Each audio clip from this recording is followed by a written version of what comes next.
The Cleveland Browns said there would be a competition for the quarterback. It's an open fight, and the best man wins. The headline said that. The interviews pointed to that. But inside that building, things were a lot more complicated and a lot more under control. While fans were arguing about stats, arm strength, and draft position, something else was going on behind the scenes. The way people talked was changing. Veterans were quietly coming to their own conclusions, and without any official word, the locker room had already started to lean in one direction, which wasn't the one that was being pushed publicly. You had the quarterback on one side, the one everyone was told to believe in, the one the system backed, the coaching staff protected, and the one who was given every chance to succeed. On the other hand, there was a rookie who was ignored, underestimated, and made to wait. But this is the part that no one saw coming. He wasn't just sitting there, he was changing people's minds without making a fuss. And the more you look into what really happened, the harder it is to ignore one uncomfortable question. Was this a real contest from the start? Because what happened next showed more than just a fight between quarterbacks. It showed tension, loyalty, and a situation that might have been decided long before anyone stepped on the field. At first, the story that everyone heard seemed simple. Dillon Gabriel was ready for the pros. He was polished, experienced, and the kind of quarterback you could trust to run an offense without any problems. That story didn't just come out of nowhere. It was all over the place. Preseason coverage, analyst breakdowns, and insider reports all said the same thing. Gabriel was the safe, dependable choice that gave the Browns stability. Then there was Shedeur Sanders. The talk around him sounded very different, flashy and sure of himself, maybe too sure of himself. Some people thought he was exciting. Some people wondered if that style would work. Some people even called him more of a personality than a quarterback. Not outright criticism, but just enough doubt to change how people saw him before he ever got a real chance. That's how stories work in the NFL. They don't have to be loud to work. Once you get a label, it stays with you everywhere. And at first, the labels were clear. Gabriel was the steady leader, and Sanders was the fun one. People were trusted before they had to prove it. The other person had to prove everything to be taken seriously. But this is where things start to change. While the media was telling one version of the story, a totally different conversation was going on inside the building. Not on camera, not at press conferences, not in meeting rooms, not on practice fields, and not in those little moments that players notice but don't usually talk about in public. And the difference between what people thought was going on and what was really going on was getting bigger. Listening to people who don't talk much can tell you a lot about a team. The offensive linemen don't care about the news. They're not making brands or telling stories. They're watching, feeling, and doing something. And in Cleveland, those were the first voices that quietly started to lean in one direction. People who weren't supposed to say anything, in casual conversations, and when there was no reason to pick sides, kept bringing up the same name. Not the one being pushed, not the one that seemed to be at the center of the system. People were talking about Shedeur Sanders. It wasn't about making big throws or flashy plays. It was the little things. How he acted in the huddle. How he talked to his teammates. The way he always does things the same way. Rep after rep, even when no one else cared about those reps. No complaints, no signs of anger, just work. And in a league where respect is hard to get, that kind of behavior doesn't go unnoticed. On the other hand, things seemed different around Dillon Gabriel. It didn't have to be loud or dramatic, but it was different enough that players could tell. A quarterback brings a certain energy to a locker room, and when that energy starts to feel like it has to run a certain way, some people pick up on it right away, especially when performances don't live up to what people are saying they should. That's when the change starts. Not on the depth chart or in the news, but in the heads of the players who have to go out there and protect you, play for you, and trust you. And by the time fans were still arguing about who might get the job in that locker room, a lot of those choices had already been made.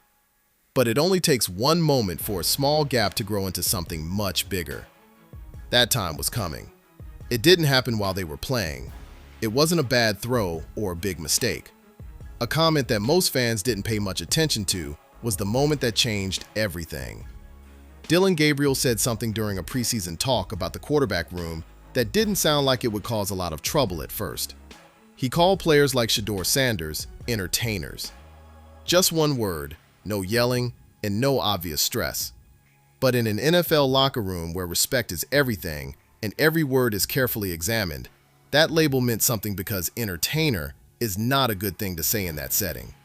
It sounds like you're telling someone to go away, like you're saying they're more about style than substance, or flash than substance. That's how it was heard, whether Gabriel meant it that way or not. Players pay attention to tone. They can tell what you mean, and more importantly, they pay attention to how you talk about your own teammates, especially if one of them is trying to get the same job as you. That comment didn't start a fight in public. There were no headlines or dramatic reactions, but it stuck inside. It stayed. It got worse after that. There was no real correction, no time to take responsibility and fix it. The word just sat there, changing how people thought in a room where people were already starting to form their own opinions. And for some players, it confirmed what they were starting to think. There was a difference between how things were being shown and how they really were. Sanders, on the other hand, didn't answer. No interviews, no sneaky shots, and no change in behavior. He actually got quieter, more focused, and more locked in on the one thing he could control: how well he did. Every rep, every practice, and every chance to do something became his answer. And that difference is what made things so much worse. One quarterback is talking, and the other is working. That's when a quiet split starts to become real. Not loud enough for everyone outside to hear yet, but loud enough that people inside the building were starting to notice in a very different way. And once that kind of change starts, it's almost impossible to stop it. At first, it seemed like regular coaching help. Every quarterback has a bad game at some point, and good coaches usually back their guy. But as the weeks went by, Kevin Stefanski's support for Dillon Gabriel began to feel like more than just patience. It felt like protection because the response was always the same, no matter what showed up on tape. It didn't seem to change the approach, even though there were missed reads, slow decisions, and stalled drives. There was comfort instead of responsibility. There was no competition. Instead, there was consistency in one direction. People inside the building started to notice that the standard didn't seem fair. Reports started to say that Stefanski was going even further behind closed doors. Staff meetings didn't talk about whether or not Gabriel should be replaced. They were about how to better help him, change the plan, make the reads easier, and set up situations that would help him do well. That sounds like good coaching on the surface, but the deeper questions began to take shape. Why was everything being changed for just one player? Because while the system was being built around Gabriel, another quarterback in the same room wasn't getting the same attention. Those talks didn't include Sanders. People weren't talking about how he got to the field in the same way. It was as if one lane was being cleared while the other stayed blocked. And that's when the frustration starts to build. Not loudly or in public, but steadily. Fans aren't just watching the shows. They're watching how choices are made. They see who gets a second chance and who doesn't get a first one at all. The situation slowly changed from earn your spot to protect the plan. And when that line is crossed, everything looks different. Now it's not just about who is playing better. It's also about why the chance isn't being shared. And the longer that question stayed in the air, the harder it was to ignore what was going on right in front of everyone. Once the game started to pile up, the talk could no longer hide behind projections or stories from the preseason. This is the part where everything is supposed to make sense. The movie doesn't care about hype. It doesn't care what people expect. It tells you exactly what's going on. And in this case, it didn't match up with what people were being told. It was clear that Dillon Gabriel was having a hard time. Drives stopped for the same reasons over and over again. Reads that should have been quick turned into doubts. There were missed open options. And when there was pressure, the response often seemed a little too slow. It wasn't just one bad game. there was a pattern. And teams are most worried about patterns because they are harder to explain away. But this is where things start to get uncomfortable. Because those problems were happening in real time, there was never a chance to change things or even try a different path. The same method was used again. The same trust was given. And the same questions from outside the building got louder and louder every week. Something totally different was going on in the background at the same time. Shedeur Sanders wasn't in the spotlight. He didn't get to play in any real games, so he didn't get a real chance to show what he could do when it mattered. But it was getting harder and harder to ignore how much he was growing behind the scenes. Coaches were impressed by how quickly he learned the system. Teammates saw the extra work, like staying late, doing drills that didn't get much attention, and getting to know players who weren't even sure they would make the team. There wasn't a lot of noise. It wasn't put together for highlights. It was steady, disciplined, and always the same. The kind of improvement that doesn't need attention right away, but gets it over time. And that difference is what made it so hard to ignore the situation. One quarterback was easy to see, but he was having a hard time with the same problems over and over. The other was hidden from the public, but people who worked in the building were beginning to trust him more and more as he got better. At that point, the talk changes from "who's the starter?" to something much bigger. Now the question is, how long can you ignore what's right in front of you? Because every situation like this has a limit. And when that time comes, the choice isn't gradual. It happens right away. And then, almost overnight, everything was different. Fans are used to seeing a long transition, a long evaluation period, and a slow build-up to a decision. As soon as Todd Monken walked in, everything changed because he wasn't connected to anything that had already happened, unlike everyone else. There were no draft narratives, no expectations for the preseason, and no emotional investment in who was supposed to be the guy. He came in with a clean slate, which made him a threat to the way things were. It didn't take Monken long to figure it out. He didn't have to defend or explain his past decisions. He did what a new coach is supposed to do. He looked, thought, and then did something. He watched the tape without any bias. He noticed how the locker room felt. He paid attention to what was being said in public and what players were doing in practice every day. And what he saw didn't fit with the plan that had been made. When you take away all the stories, the noise from outside, and the people who were supported and those who weren't, the truth becomes clear. One quarterback was going in the wrong direction. The other had been working toward an opportunity that never came. Monken made the call then. And when it did happen, it wasn't a big deal. There was no big announcement, no emotional press conference, and no attempt to make it less painful. It was clear, direct, and final. Just like that, Dillon Gabriel was gone. That moment said more about the Browns' new direction than any speech ever could. Monen's one move cleared up months of confusion, stress, and quiet anger that had been building up in the organization. He made it clear that the rules that had been in place before, whether they were protections, preferences, or internal politics, no longer applied. Performance was important again. Accountability was important again. And maybe most importantly, there was real competition again. People inside the locker room weren't shocked. It was more like relief. Not because players were rooting against anyone, but because things were finally clear instead of unclear. The question that had been bothering the team for weeks was, what are we really doing here? Finally got an answer. Because players want more than just a good quarterback. They want decisions to be made in an open and honest way. They want to know that the things they see on the field are important. And for the first time in a long time, it seemed like those things were back in sync. But this is where it gets interesting. Monken's choice ended one chapter, but it didn't end the story. It really opened the door to something even more complicated, a response that no one saw coming. A story that started to take shape almost right after the choice was made. And instead of things calming down, they were about to get even louder. You would think that a clear choice would end things. New coach, new path, clear end. But that's not how it turned out.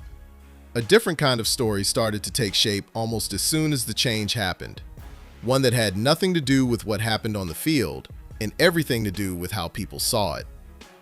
After the decision, the talk about Dillon Gabriel changed in a big way. At first, it wasn't direct. There were no official statements or sit-down interviews, just whispers, reports, and subtle framing that started to show a very different picture of what happened in Cleveland. Some reports said that Gabriel thought the situation wasn't handled fairly. Even though he was given chances, the environment around him may not have been as stable as it seemed from the outside.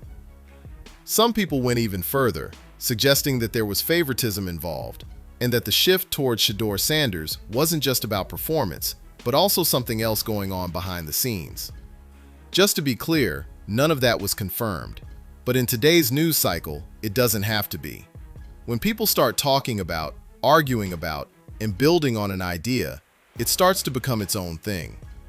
That's when it becomes a war of stories.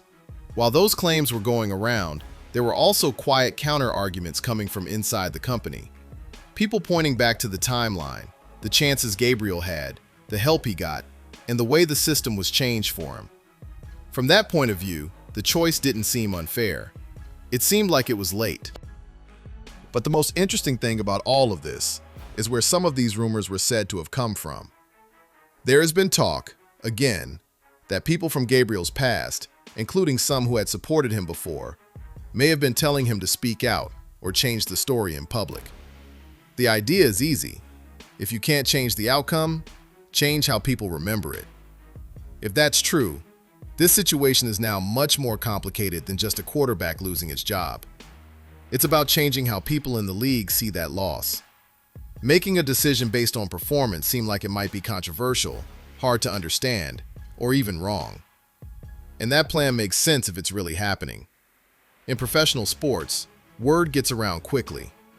Teams don't just look at your film, they also look at your story. If Gabriel can make it look like he was mismanaged instead of outplayed, it could change how future chances look. But that way of thinking is flawed, because stories can change people's minds, but they can't change the facts.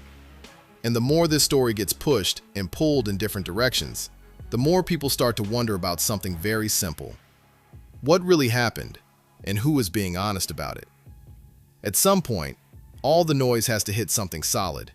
Opinions, rumors, and stories can take a story in 100 different directions, but in the end, they all come back to the same place. What really happened? When you get rid of all the extra information, the situation becomes much clearer.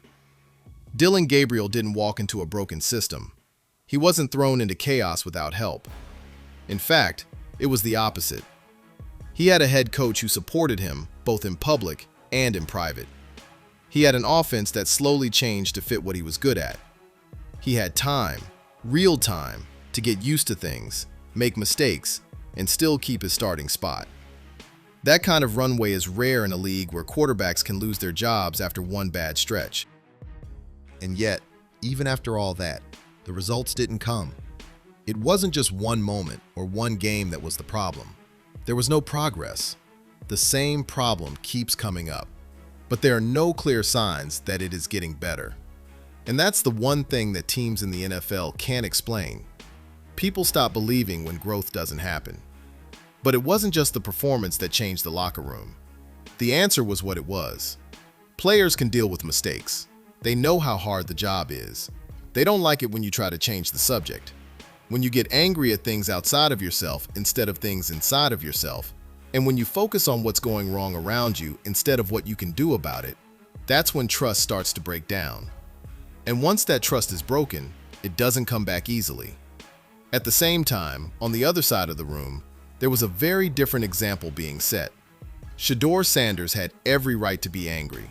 Few chances, no clear way to get on the field, and seeing someone else have trouble in a role he thought he could handle. But none of that showed in how he acted. No comments from the public, no signs of tension, and no attempts to push a story in his favor. Just do your job. Every day, the same thing. Learning more about the system, building chemistry quietly, and being ready without knowing when or if the chance would come. And that kind of attitude really stands out, especially in a league where there is a lot of pressure and ego. This is the truth about the NFL. You might get noticed for your talent, but you earn trust through your behavior. The unfair story starts to fall apart when you look at both sides honestly. One quarterback was given the chance to shine, but he couldn't make it work. The other was kept off the stage but kept getting better. That's not being unfair. That's a difference. Once the people inside the building, coaches, players, and front office, see the difference, the decision that follows doesn't seem like it will cause any problems. It seems like it has to happen.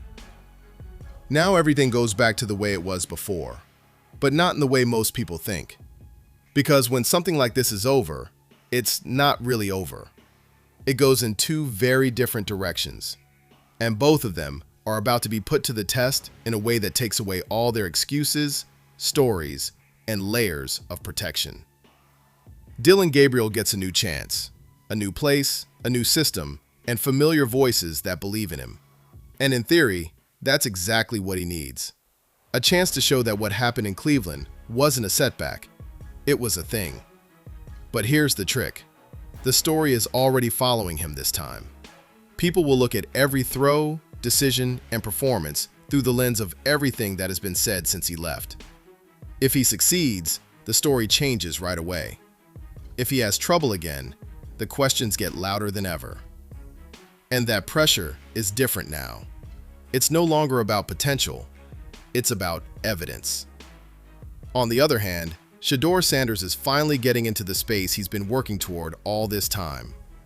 No more waiting. No more being the name that people whisper about. It's real now. Now you can see it. And with that comes a whole new set of problems. Because it's one thing to get respect behind the scenes. It's different to carry it when the lights are on. When the chance matches your expectations and every choice you make is being watched closely. The same people who believed in him at first will now be watching to see if that belief leads to results. This is where the story becomes more than just a change of quarterback. You can't hide behind a system anymore. No politics to talk about, and no one telling people how to see things. When it really matters, it's all about performance, execution, and leadership. Two quarterbacks, two very different paths, and now they are finally at the same level. One person is trying to show that he was missed. The other person is trying to show that he was right all along. And the next time they play, there won't be any more arguments. There will only be results. So now we have the part of the story that doesn't give us clear answers, just points of view. Was Dillon Gabriel given a job that looked better on paper than it actually was? Or did he have everything a quarterback could want and still not be able to get it done when it mattered most? It depends on which version of the story you believe, and, more importantly, which details you choose to pay attention to. And what about Kevin Stefanski? Was that loyalty a sign that a coach was there for his player through tough times? Or was that a choice that kept the team from moving forward for too long? In the NFL, timing is everything, not just important. And sometimes it costs more to wait too long than to pull the trigger too soon. And then there's Shedeur Sanders, who has always been there for all of this.